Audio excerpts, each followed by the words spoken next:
કેમ છો બાળ મિત્રો, સ્વાગત છે તમારા બધાનું મારી ચેનલના અંદર। તો ઘણા દિવસથી તમે બધા વાટ જોઈ રહ્યા હતા, જેની વાટ જોઈ રહ્યા હતા નવોદયના રિઝલ્ટની। તો નવોદયનું રિઝલ્ટ આજે આવી ગયું છે।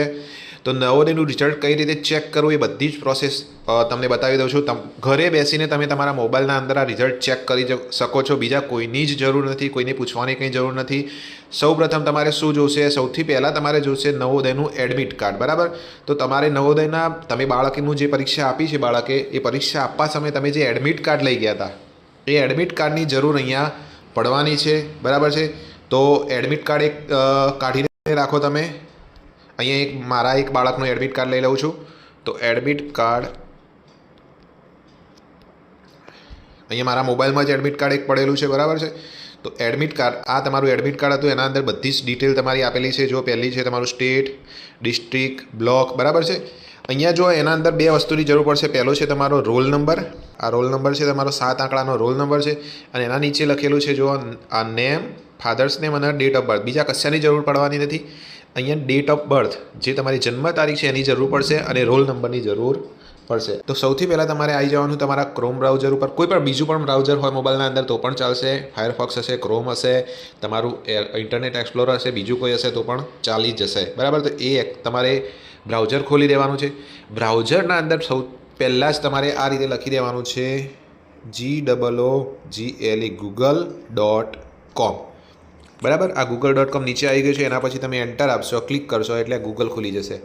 તો ગૂગલ ખુલી જશે તો ગૂગલ ખોલ્યા પછી ગૂગલનું જે આ સર્ચવાળું બોક્સ છે, બરાબર છે, આ સર્ચવાળું બોક્સ છે એના અંદર તમારે લખવાનું છે navodaya.gov.in, બરાબર। બાકી કશું નહીં, navodaya.gov.in, બીજું કશું તમારે લખવાનું, આ 4 વસ્તુ તમારે લખવાની છે, બરાબર। લખ્યા પછી તમે સર્ચ મારશો એટલે આ નવોદયની આ બધી ઘણી બધી વેબસાઇટ બતાવશે। એના અંદર બીજી કોઈ વેબસાઇટ નહીં, પહેલી જ વેબસાઇટ આ બતાવે છે। શું બતાવે છે? www.navodaya.gov.in। તો એના ઉપર આવી જવાનું છે। એના ઉપર તમે ક્લિક કરશો એટલે આ નવોદયનું પેજ તમારા મોબાઈલના અંદર ખુલી જશે। તો આના અંદર જો પહેલું જ રહ્યું એના ઉપર લખાઈને આવી જશે result for class 6 Navodaya exam, બરાબર। નવોદય એક્ઝામનું ક્લાસ 6નું રિઝલ્ટ। તો જ્યારે તમે એના ઉપર ક્લિક કરશો એટલે આ પેજ ખુલશે।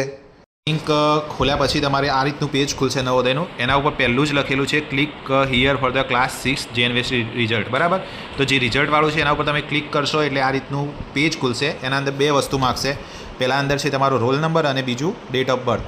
તો રોલ નંબર તમારા એડમિટ કાર્ડના અંદર લખેલો છે। જે એડમિટ કાર્ડ લઈને તમે પરીક્ષા આપવા ગયા હતા એના અંદર તમારો રોલ નંબર હશે, બરાબર। તો એના ઉપરથી તમે રોલ નંબર લખી દો। અહીંયા હું અમારા એક બાળકનો રોલ નંબર લખું છું, બરાબર। અને પછી જન્મ તારીખ ઉપર ક્લિક કરશો એટલે આ રીતનું બોક્સ ખુલશે। અહીંયા 2025 લખ્યું છે, એના ઉપર ક્લિક કરવાનું। ક્લિક કર્યું એટલે આ રીતે મહિના ખુલશે। ફરીથી એના ઉપર ક્લિક કરશો એટલે આ રીતે વર્ષ ખુલશે, બરાબર। પછી જો આ ડાબી બાજુનો જે એરો છે કાળો, એ એરો દબાવશે એટલે આ રીતે વર્ષ બધા ખુલશે। એમાં તમારા બાળકનું પહેલાં વર્ષ સિલેક્ટ કરો। 2014 હોય તો 14 સિલેક્ટ કરો અને 15 હોય તો 15। અહીંયા બાળકનું વર્ષ 2014 છે તો હું 2014 ઉપર ક્લિક કરું। એના પછી આ રીતે મહિના બધા દેખાડશે। તો મહિના અંદર અહીંયા હું બાળકનો મહિનો સિલેક્ટ કરું છું। મહિનો સિલેક્ટ કરશો એટલે તારીખો આવશે। તો એના અંદર એ તારીખ સિલેક્ટ કરી દો જે તારીખે બાળકનો જન્મ તારીખ હોય। તો જન્મ તારીખ આ રીતે લખાઈને આવી ગઈ। એના પછી અહીંયા તમારે દબાવવાનું ચેક રિઝલ્ટ દબાવશો એટલે રિઝલ્ટ લખાઈને આવી જશે તમે સિલેક્ટ થયા છો કે નહીં।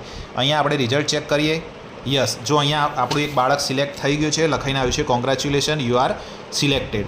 જો તમે પાસ હશો તો આ રીતે લખાઈને આવશે। જો તમે પાસ નહીં હોય તો તમારે sorry you are not selected એવું લખાઈને આવી જશે। Thank you.